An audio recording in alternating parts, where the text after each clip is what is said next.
សម្រាប់មុខម្ហូបមួយមុខនេះ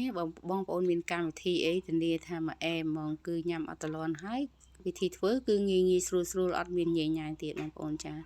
ថ្ងៃនេះគឺនេះខ្ញុំធ្វើភ្លាកពើជាមួយបន្លែស្តៅគូបងប្អូនចានេះខ្ញុំមានកពើស្តៅគូគូឆ្មា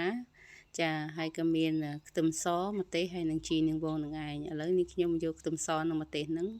មកចាប់ដាក់បុកមកបងប្អូនមានម្ទេសដាក់ច្រើនកាលណាគឺល្អកាលនឹងដាក់ឲ្យកាន់តែហឹរកាន់តែជូរគឺកាត់ឆ្អាបហ្មងបងប្អូនចាឥ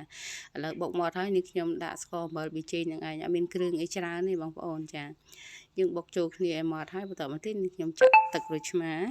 ចាហើយបន្ទាប់ពីចាក់ទឹកក្រូចឆ្មាយើងភ្លក់រួចហើយក៏នេះខ្ញុំដាក់សណ្តែកគួរយើងចូលទៅយើងបុករីងញុំបាច់បុកខ្លាំងទេបន្តមកទៀតក៏នេះខ្ញុំចាក់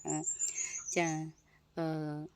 ពើយើងនឹងចូលទៅយើងក៏នកូរចូលគ្នាសពហើយក៏លើកក្រោយហ្នឹងគឺជីយើងនឹងឯងចា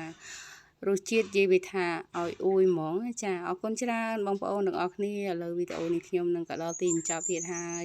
អរគុណសម្រាប់ចូល comment ហើយនឹងចូល like ចាជូនពរហេងៗទាំងអស់គ្នា